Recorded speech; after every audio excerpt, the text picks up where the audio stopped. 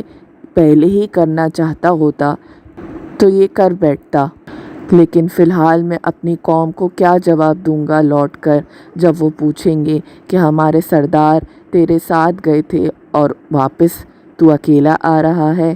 یہ تو میری گواہی کے لیے آئے تھے اور تو ہمارے سرداروں کو ہی پیچھے چھوڑ آیا۔ یوں اللہ تعالیٰ ان کی دعا قبول فرماتے ہیں اور انہیں واپس سے زندہ کرتے ہیں۔ زندہ ہوتے ہوئے وہ ایک دوسرے کا مشاہدہ کر رہے ہوتے ہیں کہ کس طرح سے موت نے انہیں آ پکڑا اور واپس زندگی ملی، لیکن اس کے باوجود بھی ان کی سرکشی میں کمی نہیں آئی بلکہ بڑھتی ہی گئی۔ انہوں نے حضرت موسیٰ علیہ السلام سے کہا کہ اے موسیٰ، ہم فلسطین کی سرزمین کو فتح کرنے کے لیے تیار ہیں تیرے ساتھ، لیکن جیسے ہی وہ وہاں پہنچتے ہیں اور دیکھتے ہیں قوم عمالقہ وجود میں بھی ان سے بڑے ہیں، طاقتور ہیں اور جنگجو قوم ہیں، اور وہ لڑنے سے نہیں ڈرتے، لیکن بنی اسرائیل ایک بزدل قوم تھی جنہوں نے اللہ کی کئی نشانیاں دیکھی تھیں، اس کی کئی مہربانیاں ان پر تھیں، لیکن اس کے باوجود بھی انہوں نے اللہ کے احکام کا انکار کیا اور ڈر کے بیٹھ گئے۔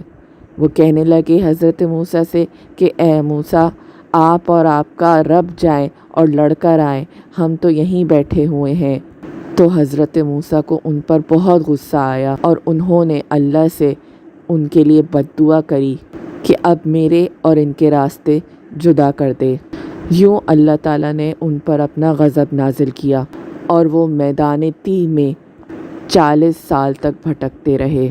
کھلی بنجر زمین پر وہ پھرتے رہے، دھوپ ان کے سر پر مستقل قائم رہتی اور وہ دن بھر جتنا سفر طے کرتے، صبح اٹھتے تو دیکھتے کہ وہ وہیں ہیں جہاں سے انہوں نے اپنا سفر شروع کیا تھا، لیکن اس کے باوجود بھی اللہ نے ان پر رحم فرمایا اور حضرت موسیٰ کی دعا قبول فرمائی جب انہوں نے اپنی قوم کے لیے آسانیاں طلب کی۔ انہیں بھوک لگتی تو اللہ تعالیٰ نے ان کے لیے من و سلویٰ اتارا آسمان سے، ایسے پرندے جو ان کے پاس آ کر بیٹھ جاتے، نہ انہیں شکار کرنا پڑتا اور نہ اسے پکا کر بھوننا پڑتا، وہ بس پکڑ کے کھا لیتے۔ اور من ایک ایسی نعمت تھی جو شبنم کی طرح سے گرتی اور پتوں اور جھاڑیوں میں جا کے جم جاتی، جسے وہ لوگ جمع کر لیتے اور پھر اس دن کھاتے۔ انہیں سورج کی تپش سے مشکلات پیش آئیں تو حضرت موسیٰ نے ان کے لیے دعا فرمائی اور ایک بڑا سایہ دار بادل ان کے اوپر معلق رہتا جو ان کو مستقل سایہ فراہم کرتا۔ رات کے وقت اگر وہ کام کرنا چاہتے اور ان کو روشنی میسر نہ ہوتی تو رات کے وقت ان کے لیے ایک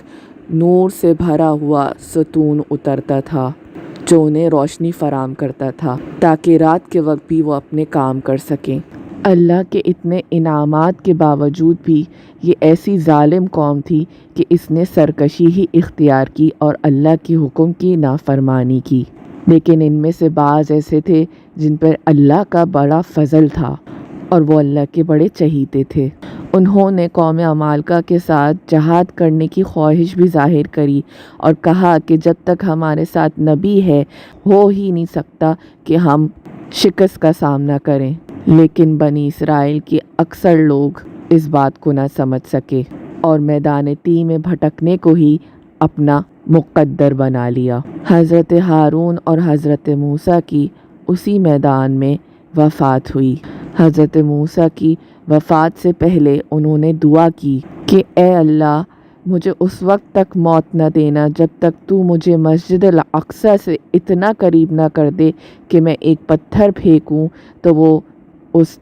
جگہ جا گرے۔ اللہ تعالیٰ نے ان کی دعا قبول فرمائی اور ان کی قبر آج اسی طرف مقیم ہے جہاں مسجد الاقصی اتنی قریب ہے، جب ایک پتھر پھینکو تو وہاں جا گرے۔ حضرت موسیٰ کی وفات کے بعد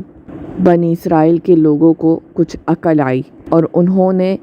اسی میں اپنی بقا سمجھی کہ وہ جہاد کریں، اور آخرکار انہوں نے اللہ سے دعا کی،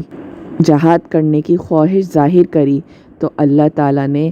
ان کی یہ دعا قبول فرمائی۔ حضرت موسیٰ کے بعد حضرت یوشع علیہ السلام کی نبوت میں بنی اسرائیل نے فلسطین کو فتح کیا اور قوم عمالقہ کو شکست دی، لیکن ان کی ہٹ دھرمی برقرار رہی۔ یہ وہ ظالم قوم تھی جو اپنا مقصد پورا ہونے کے بعد اللہ کے احکامات کو رد کر دیتی اور اپنے پیغمبروں کی تضلیل کرتے۔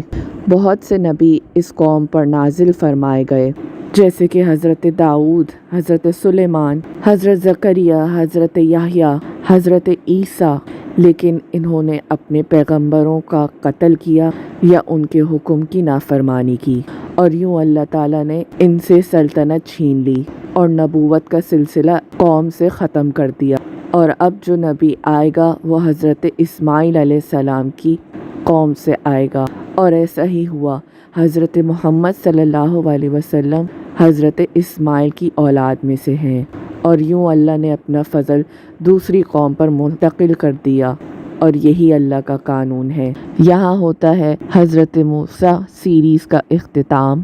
اگر آپ کو یہ ویڈیو پسند آئی ہو تو ہمارے چینل کو سبسکرائب کریں، ویڈیو کو لائک کریں اور کامنٹ سیکشن میں اپنی رائے کا اظہار ضرور کریں۔ ملتے ہیں اگلی ویڈیو میں۔ السلام علیکم ورحمۃ اللہ۔